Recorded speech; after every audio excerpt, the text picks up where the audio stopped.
everybody got the message? The body does heal, right? And if our God could have done it, you know? I mean, the humor of God that we use a magnet, oh my gosh.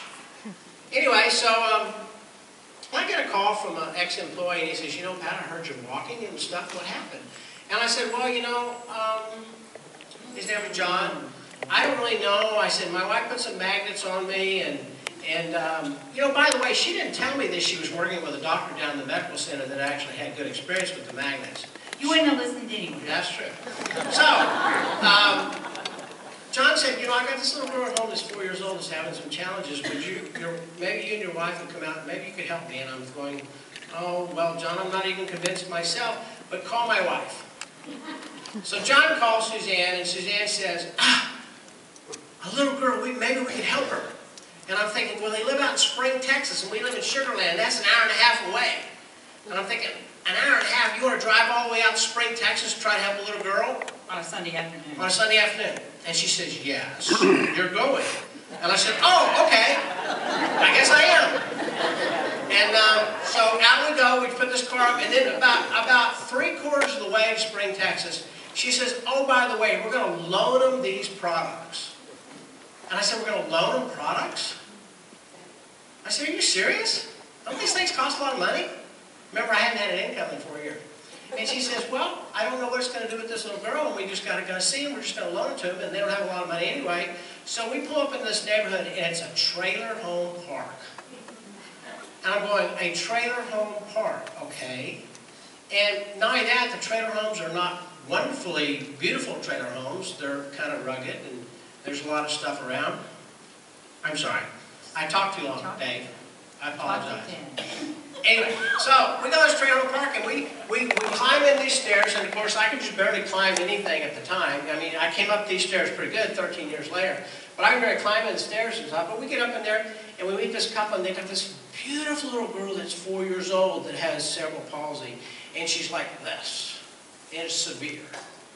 And you know, and you know, she was drooling out of her mouth, and she can't talk, and she didn't have any motor skills, and certainly can't crawl or anything like that. And I'm thinking, what in the world are the magnets going to do for this little girl, you know? So Suzanne, again, the loving wife she is, tells me to shut up.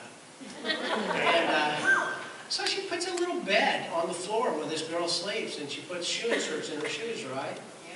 Yeah. And, you know, she says, well, we're going to loan this to you for a little while. She didn't even say how long. I'm thinking, well, maybe we should just do it for a couple of days. And she says, well, it might take more than a couple of days, and it's okay. And so we leave. And we didn't call that couple back, did we? No. Well, y'all have to remember this was when we first started in the business.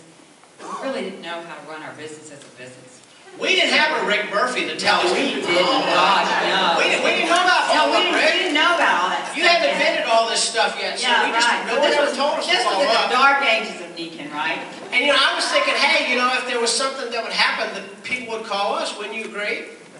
Yeah, if something happened, you would have thought they would have called. So about 2 weeks go by, and I get a phone call from John. I don't know why he's calling me, because I told him to call my wife. And he says, hey, Pat, you and your wife need to come out here to my house. And I'm going, yes, we can go back and get our stuff. This is great, right? We're not going to lose it, because I figured it was lost. And so we drove out there. Attitude. I did.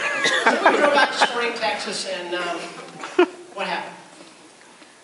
Well, we went back out to the trailer to visit this family, and we thought that we were just going out there to get our products. But as we walked in the door, the mom and dad greeted us with a big smile.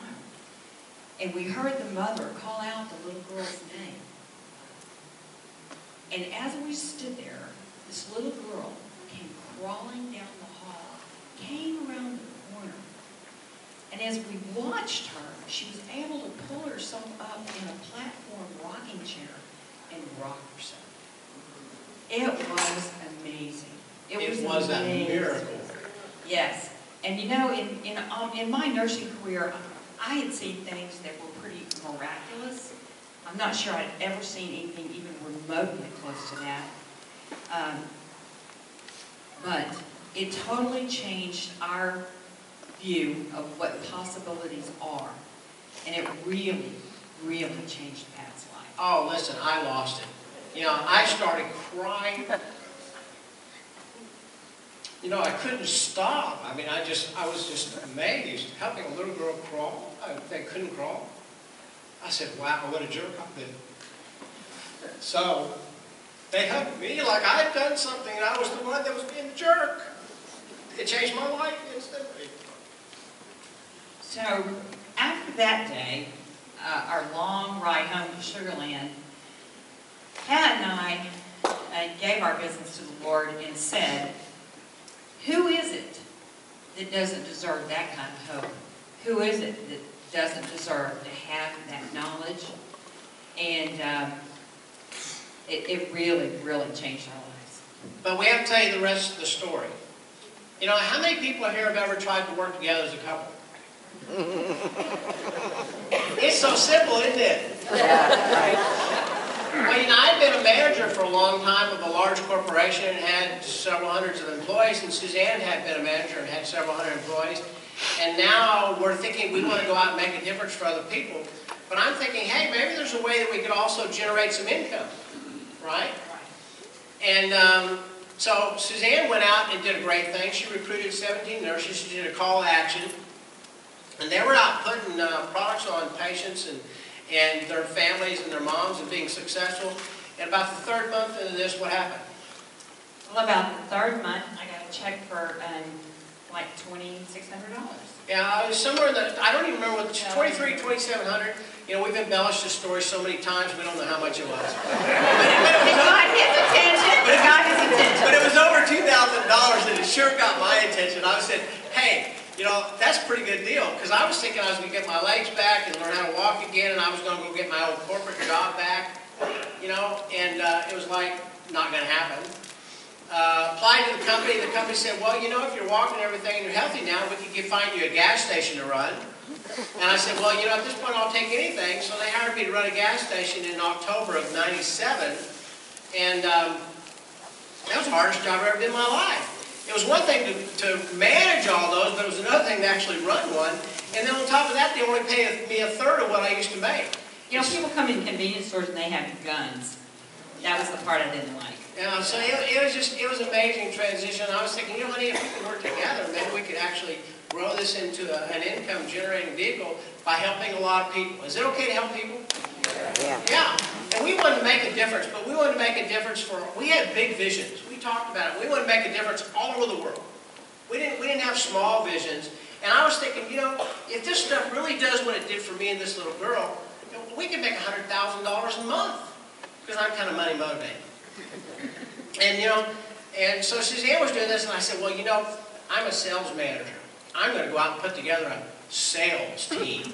And we're going to go sell magnets and all become rich. That's really what he used to tell people. I really used to tell people that. So after talking to about 40 people in a row, and they all kept saying no. How'd you like to talk to 40 people in a row, and they all said no? I mean, just said no. Not only no, no way am I going to go around selling products to my friends and family. By the way, how many people like to be sold? No? I mean, when you walk up to a used car salesman or you walk into a store and the guy greets you at the door and they start saying, what can we do to earn your business and all that stuff, what happens? You all kind of back away, right? Now, let me ask you a question. How many people like to buy based on information? Yeah, how many people want to buy products? So what you do is you look around, you get on the internet nowadays and everything else, right? So I was doing it all wrong, but then I remembered, now wait a minute, you got 29 years of sales management skill and you teach people information selling, which is to share information so that somebody would want to buy, right? So we kind of changed, I kind of changed my approach, but what happened was in the process, we came together as a couple and we started working together. And let me tell you what made a huge difference for us. This class called Humans Being More. How many have been to Humans Being More? Better, how many people have not been to Humans Being More? Well, it was life-changing for me. There was another thing. My wife said, we're going to go to this class called Humans Being More. Silver training. And silver training. And I said, honey, I've been to those corporate things, and I don't want to go. She says, no, you're going to go with me anyway.